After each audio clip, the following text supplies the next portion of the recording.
Hi, everybody. You're reading with Jimmy.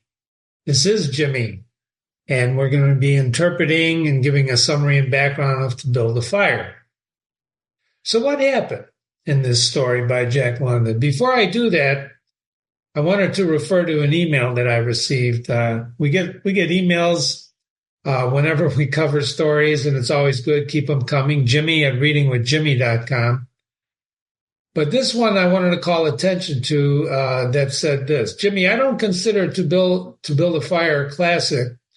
In fact, I don't consider it much of a story, much less literature. You always say literature is language charged with meaning.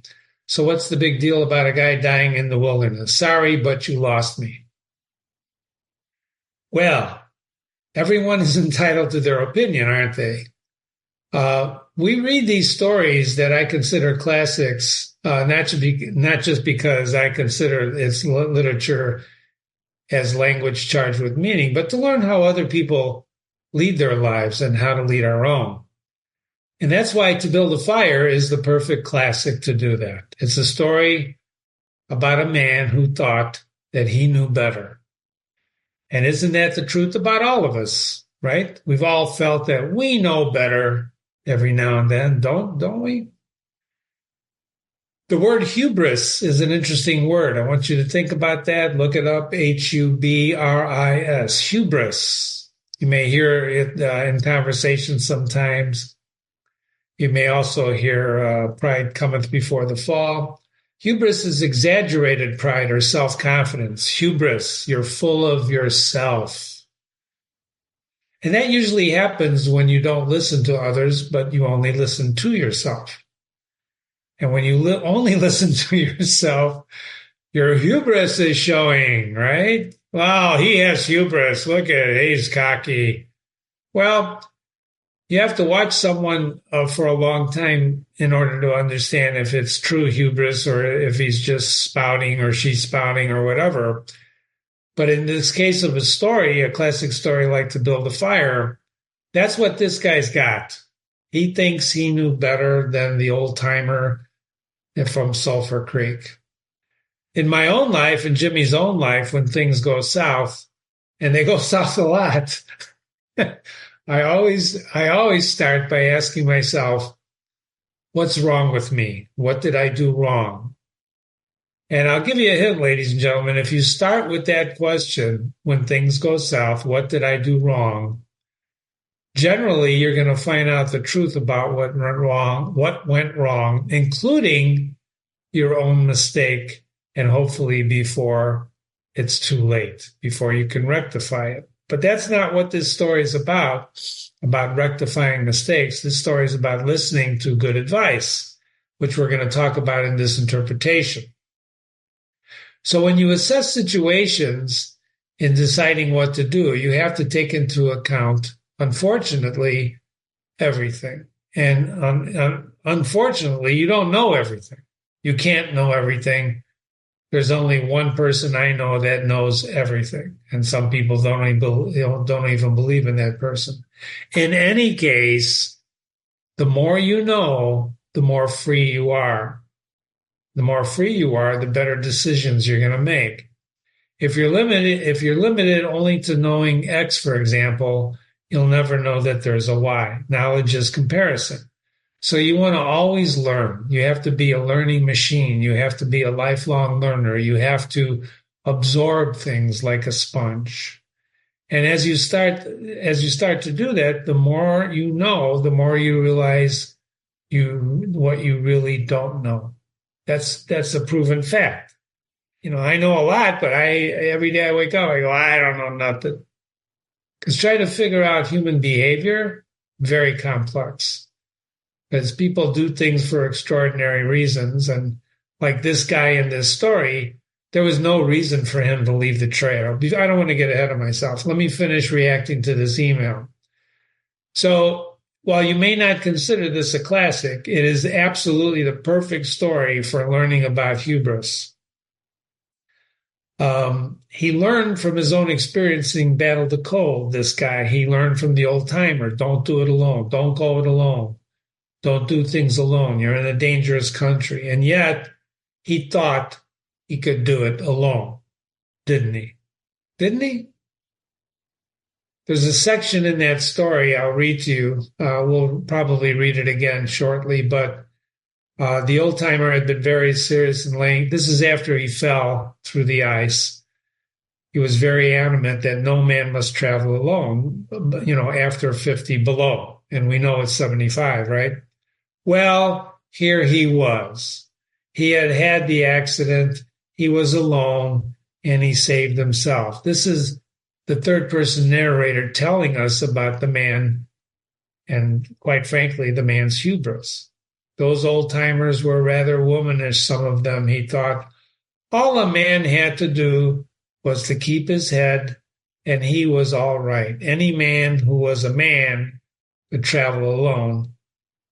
And then then the narrator says, now that sounds like the narrator talking about the man, but he's really revealing the man's thinking, isn't he? That's the beauty about this third person narrator. He goes in and out of the man's mind, the dog's mind. And he continues and says, but it was surprising the rapidity with which his cheeks and nose were freezing. So despite reality, he's free. He freezes very fast. He's surviving, right? This is before the tree snow falls and douses his fire. Hubris. I'm reminded of a poem by John Donne. No man is an island. No man is an island, entire of itself. Every man is a piece of the continent, a part of the main. And if a clod be washed away by the sea, Europe is the less. As well as if a promontory were. As well as if a manor of thy friends or of thine own were. Any man's death diminishes me because I am involved in mankind. And therefore never send to know for whom the bell tolls. It tolls for thee. Beautifully written. John Donne, one of my favorite poets. We're going to read some of his poetry. Just a great thinker, right? What will kill us if a vapor won't? He was way ahead of COVID. They used to believe in vapors killing people, which they did, plague, all that stuff. No man is an island. So what happened in this story? Thanks for the email. Keep them coming. Jimmy@readingwithjimmy.com. A man walks in 75-degree temperature below 75 below zero, and he dies as a result of mistakes. To Build a Fire is a short story by John London, published in 1908. Before we finish this analysis, we're going to talk a little bit about what Alaska was in 1908. It's a familiar plot in literature, man versus nature. And two of the most famous ones that we probably will read eventually on this website are The Old Man and the Sea by Ernest Hemingway and Moby Dick. Moby Dick is a special interest. It's just one of the great classic pieces of literature ever written, in Jimmy's opinion. Ahab battles the white whale. There's lots of layers in this story, but it's basically man versus nature. He's battling nature. Jack London's story has around 7,100 words, which classifies it as a short story because they usually give the range 1,500 to 7,500. And especially in classics, every one of those words count. And you're going to say, perhaps like the couple of the other emails, what do you mean by that? Well, consider the first sentence. Day had broken cold and gray, exceedingly cold and gray. The man turned aside from the main Yukon trail and climbed the high earth bank where a dim and little travel trail led eastward through the fat spruce timberland. 39 words, I believe. Everything you need to know about the story is in that first sentence. So it's not just cold, it's exceedingly cold, right? The word exceedingly. Let's look at exceedingly.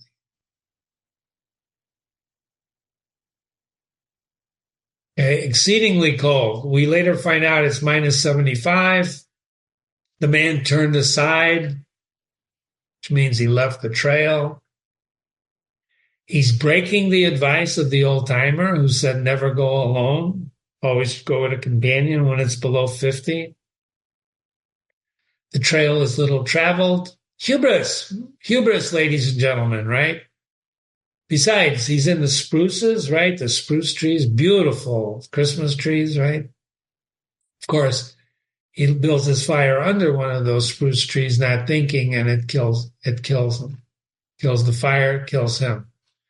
39 words, everything you need to know in the first sentence. Oh, whoop, typo. Let's look at this a second. Typo. Okay. And day is no sun. The Yukon, there's no sun. A few sentences later, right? Sentence. Okay. A few sentences further, the narrator tells us it was a clear day, yet it seemed an intangible pall, a subtle gloom. Isn't that interesting, ladies and gentlemen? So you got gloom, and it tells it's really pall means a cloth spread over a coffin. That's one of the definitions, or a covering of smoke, dust, similar matter. It's intangible. You can't touch it. So the narrator, see, that's charged with meaning, those words. Charged, adjective, modifying, right? And then the narrator says the fact did not worry the man. He was used to the lack of sun because it had been days since he had seen the sun.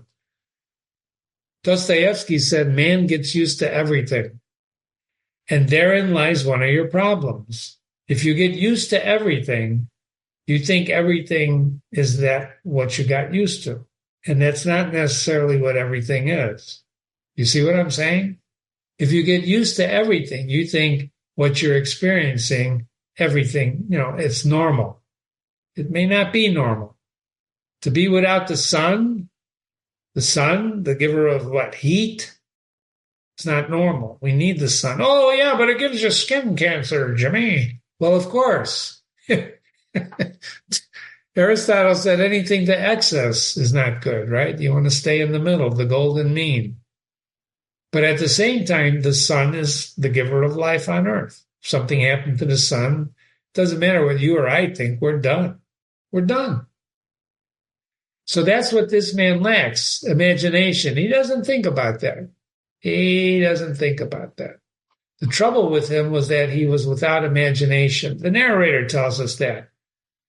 That's a trouble. The third-person narrator is telling us that the trouble with this guy, the trouble with him is that he doesn't have an imagination.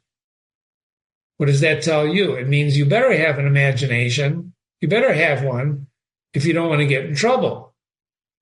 He was quick and alert in the things of life, but only the things, not in the significance. What does that mean? In the significance of things. In the dawn on a summer's day or a winter's day. There's a section in this story where he talks about the sun eventually in a few days peeking over the horizon and then going down just as fast. Because up where he's at, there's half of the year, there is no sun. There's no sun. The other half of the year, it's always sunny. Can you imagine that? That it never gets dark? The story is told in third-person narration, so he's outside the story talking directly to us. There's no dialogue per se in itself other than when the man dies and he utters his final words about the old-timer. So the third-person narrator is often called the omniscient narrator, right? He's all-knowing, and we have to believe what he's telling us, otherwise the story doesn't make sense. The third-person narrator narrates the story in the sequence of events. Sometimes he'll go backwards, sometimes forward, but in this case, it's a steady stream of this happened, then this happened, then this happened. And every now and then he'll plunge in and give you a peek into the dog's mind or the man's mind.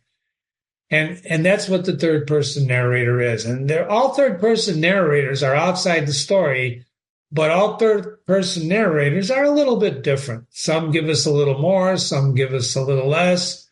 The third-person narrator, for example, in Alice in Wonderland, gives us little clues about Alice. Not pokes fun at her, but enjoys a moment with us and talking to us, little asides. And there's a big difference between telling and showing. And I want to talk about that just a little bit in regard to Build a Fire. Narrators, first and third person. You and I, if we were in the story talking or telling and they also show us stuff. Third person narrators are outside the story, telling us the story, but sometimes they show us stuff. When they show us the action of the characters, like if you read the Most Dangerous Game, that narrator's outside the story. There's a lot of dialogue in that story, but there's also action in that story where the narrator shows us what these characters are doing. And likewise, in To Build a Fire, he's outside the story telling us about the people, about what happens. And for example, the first sentence again, I'm not going to reread it, but this is the narrator telling us stuff, right? The first sentence, this is telling. If we go back here, for example, on the first sentence, day had broken, exceedingly gray, right? He's telling us this. Who's saying, well, Jimmy, who's saying this? The third person narrator. He's telling us this. He's not showing us anything. He's just saying that the man, right, looked at this and crawled up the side of the hill. And that was due to the absence of sun. The trouble with him was it was without imagination. This is also telling. He's telling us this. He's not demonstrating it. By the way, his lack of imagination is demonstrated several times in this story. I'll bet you can name them, can't you, ladies and gentlemen? But the narrator also shows us his lack of imagination. For example, here's the following. This is right on the first couple of pages. He turned, he spit. There was a sharp, explosive crackle. Can you imagine that? That startled him. It made him jump, startled him. He spit again in the air, and before it could fall, the spittle crackled. The spit is freezing in midair. He knew at 50 it crackles on the snow, but the spit crackled in the air. Undoubtedly, it was colder than 50 below. So he's telling us this, but he's also showing us this, that it's worse than 50 below. He's not just saying it's colder than 50 below. If he took away all these sentences about the spit and just said, undoubtedly, it was colder than 50 below. Okay? He could have just said that, the narrator, but instead he shows us by spitting, showing the man spitting, it's colder than 50 below. Then he also says how much colder who's he? He. That's not the third person narrator, is it? Who's he? It's the man. He didn't know. He just know the spit is freezing in midair, and it startled him. Right then and there, he knows something's going on. It's a warning, and he ignores the warning. Why? Hubris. Hubris. Can you hear hubris? Hubris is talking. But the temperature didn't matter. He was bound for the old claim, blah, blah, blah, blah, blah. The narrator shows us this on how cold it is. But the man's lack of imagination or translating the freezing spit into danger. He doesn't do it. He's determined to go it alone. No man is an island. And if I were to give you one word that defines this story, one word, it's hypothermia. Jimmy, what the heck are you talking about? If you look up definitions of words, you often find other words that define the words blah, blah, blah, right? But if you were to say, Jimmy, how do you define hypothermia in the future? All you have to do is tell people, read To Build a Fire. To Build a Fire is is showing what hypothermia is. It shows us what it is. Well, Jimmy, are you saying Jack London experienced hypothermia? Maybe. I don't know. Maybe. I don't really care. In this story, hypothermia is shown to us loud and clear. When he's beating his hands against his chest, when he can't pick up the matches, when he puts the matches and scorches them, and lights all 70 matches in his mouth, and he starts burning his flesh. I'm just telling you, this is showing us hypothermia, not just defining as it getting the shivers, and when your body temperature plunges below a certain level. It's nice to know that. But this is showing, and that's why showing, ladies and gentlemen, is always more powerful than telling. Let me put it this way. Actions speak louder than words. Should I repeat that? Your actions will speak louder than words. So if you go around pounding your chest how great you are, don't just say how great you are. Show people how great you are. And maybe you'll find out you're not so great, which is okay. Because we want to strive, right, to help people be happy, right?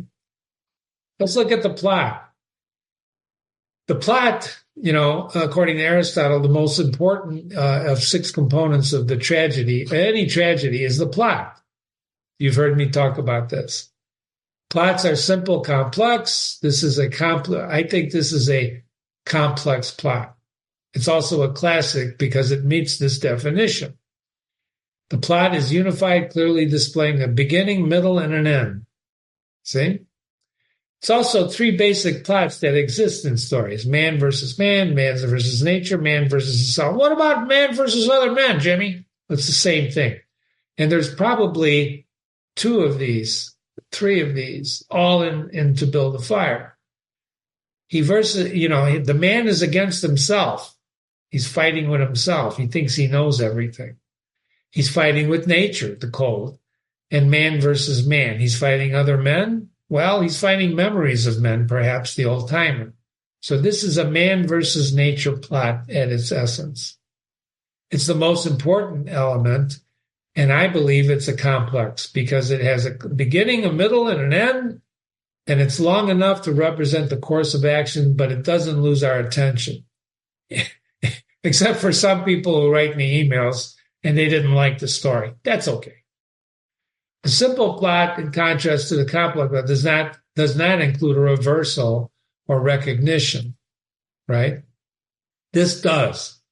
This is a complex plot because it includes a reversal and recognition by the man. He realizes he screwed up. He recognizes that when that tree douses his second fire, right? He does this because he ignores the old-timer's creed, right? Hubris. That's very important, right? Hubris. This story is about a man who ignores experience. He thinks he knows better. So we have to understand a couple of other characters in this story to understand and appreciate it better. The dog, right? The dog and the old-timer in Sulphur Creek. So the dog. The third-person narrator takes us into the character of the dog. He's a big native husky, a wolf dog, coated gray without any visible temperament difference from the wild bull, except he's tame, right? He listens to the man. They have a slave-master relationship because all the man does is bark orders at him. The animal was depressed by the tremendous cold. Do dogs get depressed? I think they do. Hold on a second, please. Where was I? Sorry about that, ladies and gentlemen. Sometimes, despite everything we do, the phone rings. Sorry. Pardon me. Anyway, the animal was depressed by the tremendous cold. And in reality, it wasn't merely colder, it was 60. And here's where the narrator tells us just how cold it is. It's 75 below zero. And the dog didn't know anything about thermometers. Of course it didn't. But its brain There was no sharp consciousness of a very cold, like it, such as was possibly in its brain, but the brute had its instinct. So there's a lot of debate. If you start Googling interpretations of the story on Google, you're going to read a lot about instinct. Sometimes you'll read about determinism, blah, blah, blah, blah, blah, blah, blah. We all have instincts. You have instincts. Dogs have instincts. This dog in particular, because of the breed it is, right? It's related to the wolf, and it lives in the cold Arctic, right? It has different instincts than a Chihuahua, or maybe not. If you put a Chihuahua up in the north, I would say that Chihuahua, he might have a good instinct, but he's not built to last in the cold. He doesn't have the fur that the husky does, correct? So we have instincts as well. And sometimes, like when the man ignored his spit freezing in midair, we ignore our instincts. And I'm going to sometimes your gut, having been in business over 30 years, sometimes I've learned that your gut, when you have a gut, my gut instinct, my gut is telling me. Or I remember once in a meeting when we were trying to get an additional a raise on the service we were doing with a client. We had and got that ahead of time that he was going to ask us to lower our rates for the services we were providing. And I decided I'm going to walk in boldly and ask him to raise my rates. And I did that. And he was shocked. He was startled, like spit freezing in midair. He was startled. The client was startled. And he looked at me and he said, I don't know, this doesn't meet the nose test. That was the first time I've ever heard that. It doesn't meet the smell test. I didn't know you have a smell test when you're asking for a raise or something like that. In any case, we have instincts. You have instincts. I have instincts. Dogs have instincts. And this dog knew something's wrong. Something's wrong. It's really, really, really cold, right? And even the man said it was really cold several times, doesn't he? In any case, it experienced a vague but menacing apprehension that subdued it and made it slink, right, along the man's heels. Made it question eagerly every unwanted movement of the man, as if expecting him to go into camp or seek shelter somewhere to build a fire. The dog had learned fire. What does that mean? Well, the dog can't build a fire, can he? Man builds the fire. But the dog learns about the fire. He learned fire, and it wanted fire. Or else to burrow without fire, he burrows in the snow and cuddles its warmth away from the air. It's got to get away from the air. So he digs a hole in the snow and goes in that hole, right? To get away from the air, which is freezing. And you know this, right? If you're in snow, it's warmer. Igloos, right? It's packed with snow. But if you go inside the igloo, or if you go into the cave, for example, it's warmer.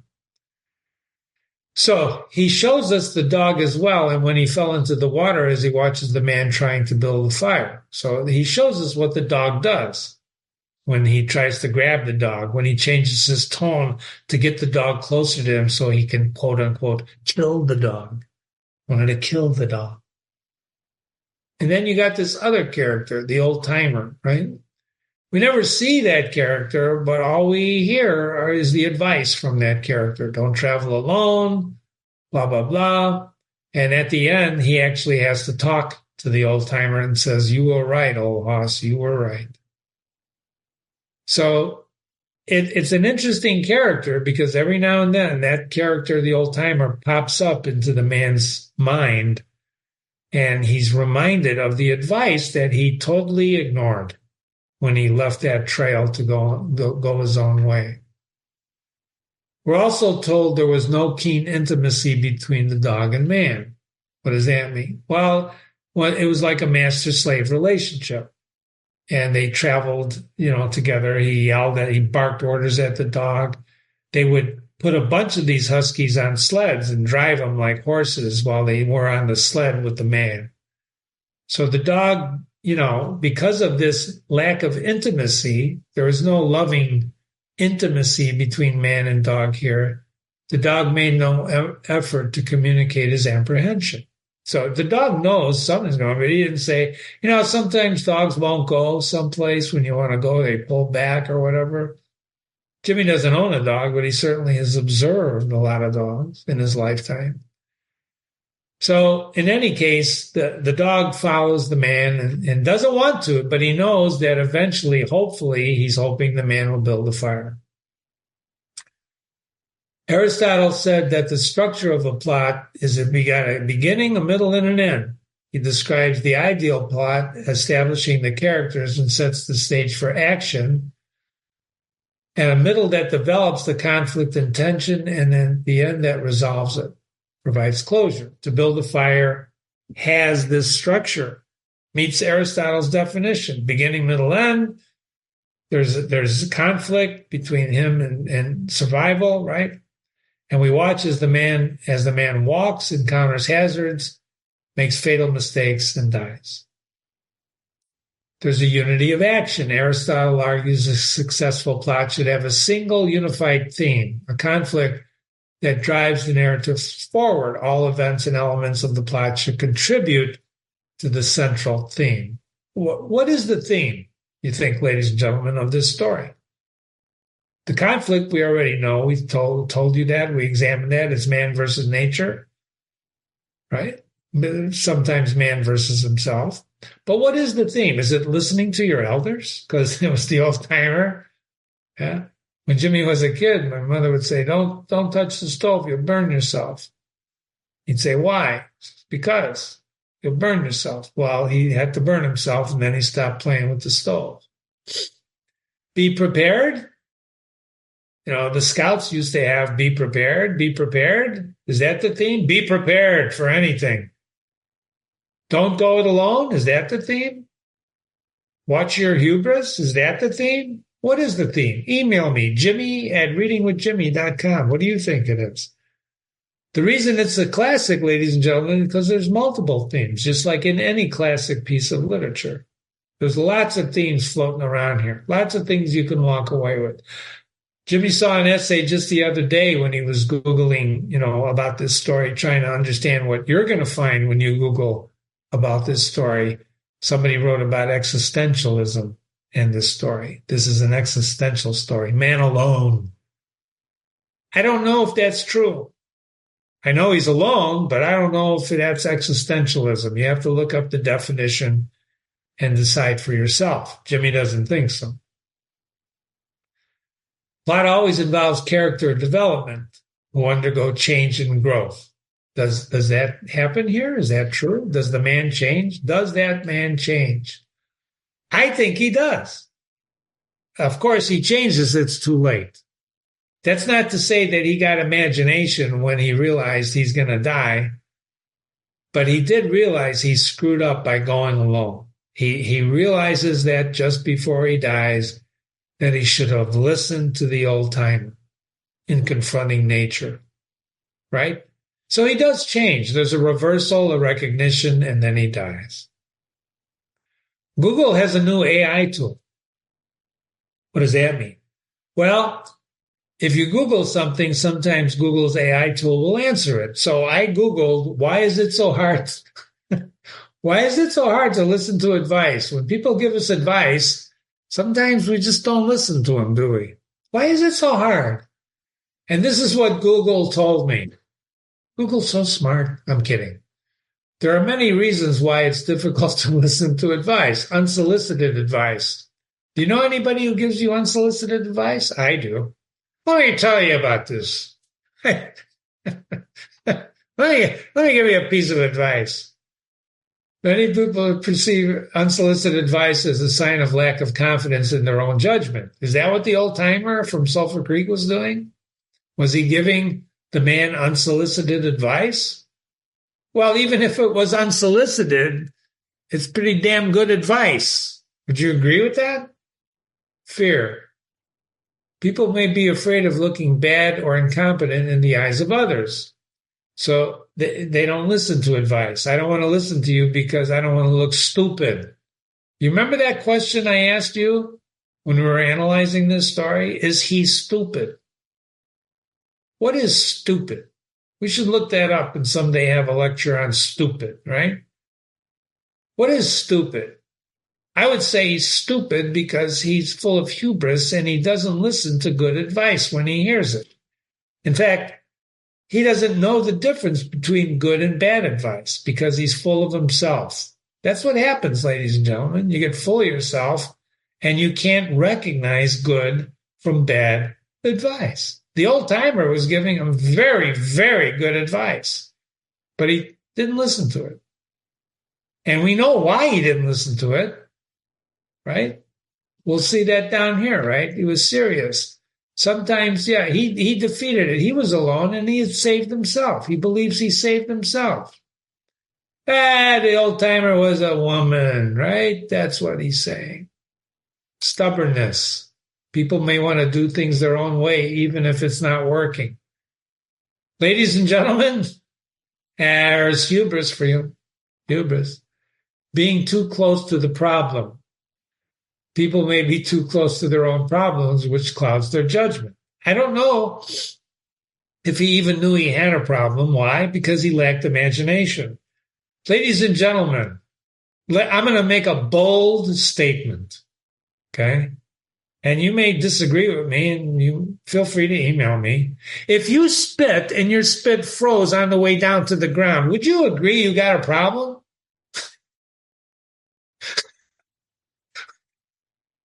Would you agree with that?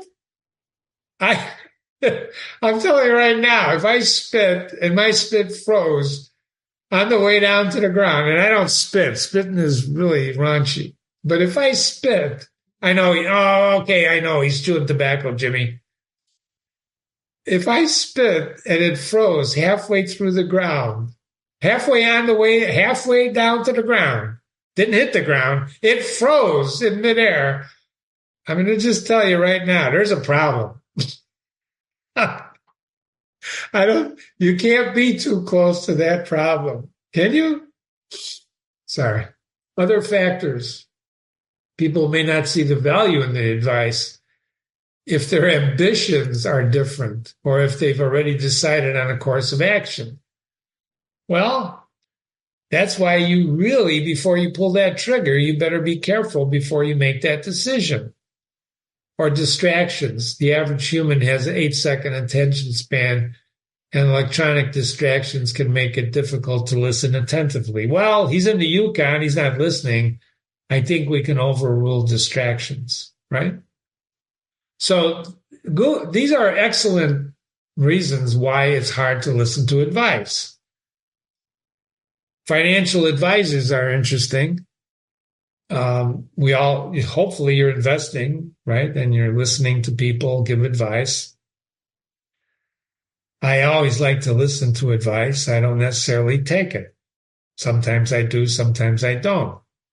I had a broker once who would tell me things and I do it and I always lost money. And then I realized I should do the opposite of what he's telling me and I made money. I'm serious. I'm serious. Okay. I didn't stay with him that long. I mean, I was with him long. It's a whole other story. But anyway, I didn't. Anyway. After he falls into the water to his knees, he remembers the old timer. He fits the description of stubbornness, isn't he? He's stubborn. He wants to do things his own way. Shame on him. But then I asked Google, how do you know when advice is correct? How do you know when the advice you're getting is correct? And you can do these things with Google's new AI tool. You can do this yourself. That doesn't mean you believe everything Google tells you. Even before their AI, you shouldn't believe everything you're told, right? You should figure this out for yourself. And Google's just one input. You need a lot of inputs to make decisions. You can't make decisions on a single input. Can you? Gene Kranz was the guy who brought back the Apollo crew that was in danger of dying after they had to turn back. It's a fantastic story. And he wrote a book, right?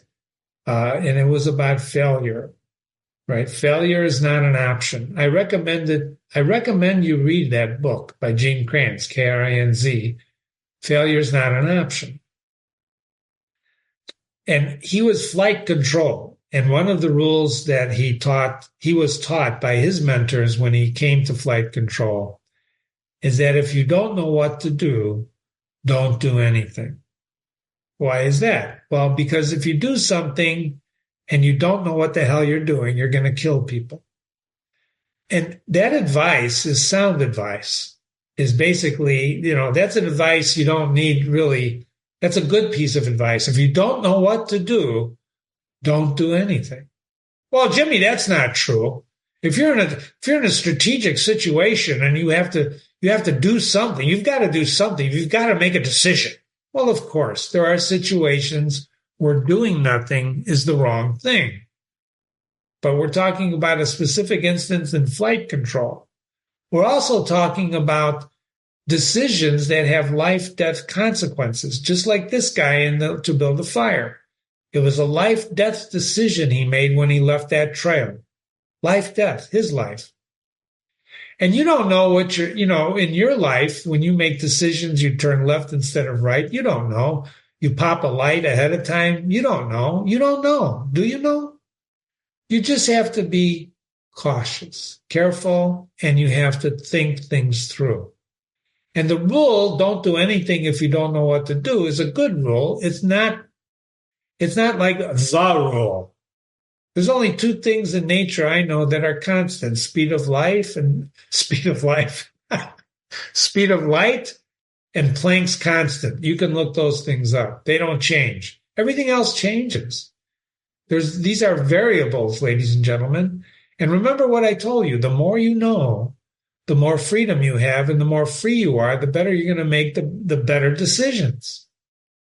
And sometimes it's not good to do anything.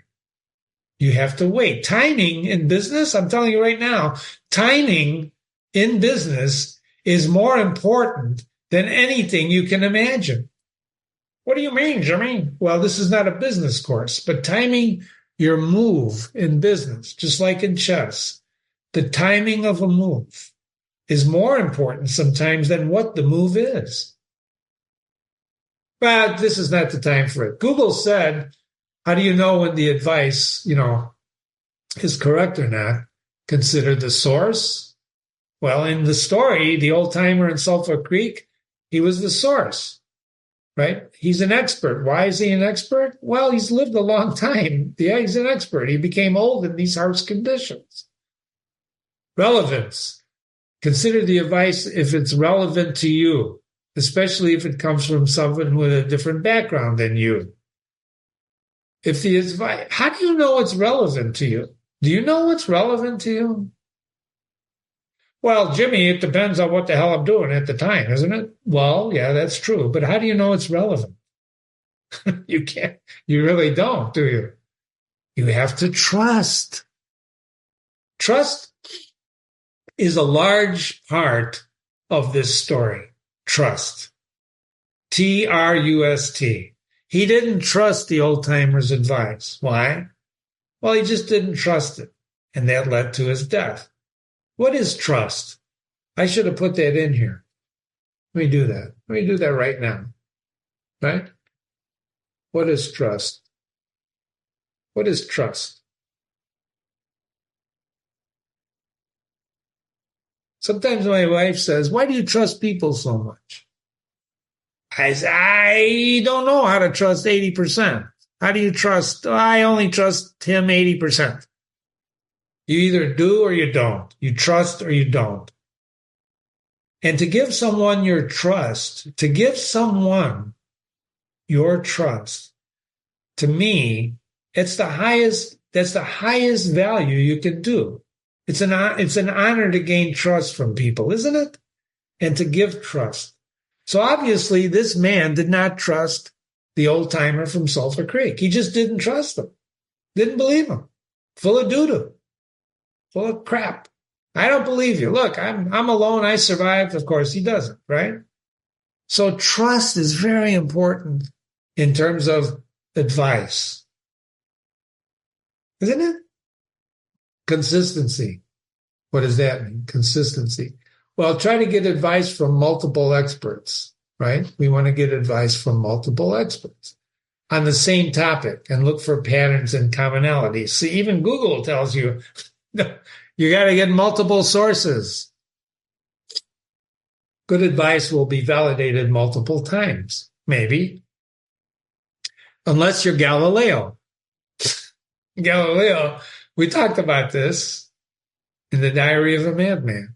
Galileo said that it's not the Earth that's the center of the universe. We go around the sun. The sun is. And they almost burned him at the stakes. So advice can come from multiple people, and it's bad advice. There's a lot of examples of that. One of the keys to think about is if everybody's saying one thing and you suddenly feel in your heart that that may not be right, sometimes you should trust your heart, follow your heart, and see if it's true or not. Because if everybody says that the Earth goes around the sun, and I see the sun moving in the sky, well, you see what I'm saying? So you either believe the science or you don't. That's what I'm saying. And other factors, right? Consider the order of the advice. What does that mean? The order of the advice. What isn't being said? And if your gut tells you something is wrong, see, I just said that. You can also try cynical and aware everyone has their own perspective. Of course they do. I think it was a famous football player. He said something like, yeah, well, you know, opinions are like assholes. Everybody's got one. Opinions are not advice, are they? Is that? Well, sometimes they are. I guess they are. But what is an opinion or advice from someone who's never read Dostoevsky? What is the opinion of? You want people who have experience, right? Well, the doctor told me to do this and then I died. Well, that's not good advice, is it? Doctors are not in the habit of giving bad advice unless they're quacks, right? So you have to judge for yourself. You have to gather the evidence and make decisions for yourself. And you're going to have to trust somebody because no man is an island. You're going to have to trust somebody. You have to. You can't go through life not trusting anybody. Then you're a hermit, you're away from the world, and who cares? So, the old timer gave advice. Do you listen to advice? Do you give advice? The word advice means guidance, recommendations offered with regard to prudent future actions. What is prudent? Prudent, right? If you show good and careful judgment when handling practical matters, you're prudent. A lot of people are imprudent. I am prudent. I am prudent. Not I am prudent. Imprudent.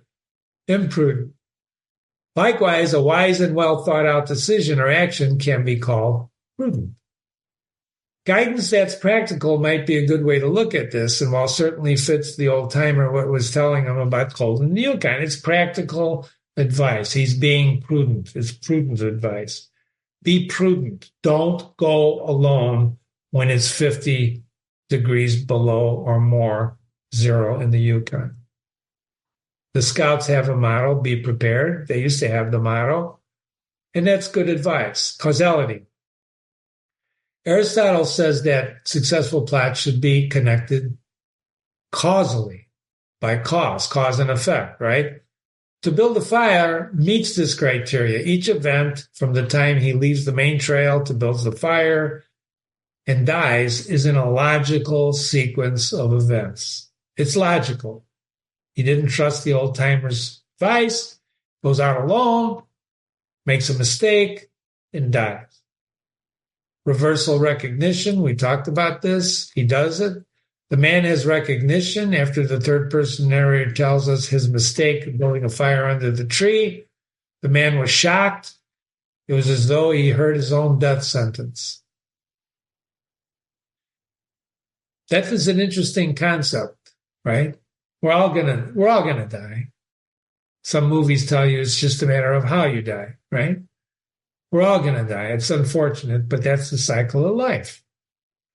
So when that spruce tree dumped the snow and killed the fire, that was his death sentence. And yet he fights it, he panics, he runs. It's a long time before he settles down and finally just goes to sleep and freezes to death. For a moment, he stared at the spot fire had been. He grew very calm.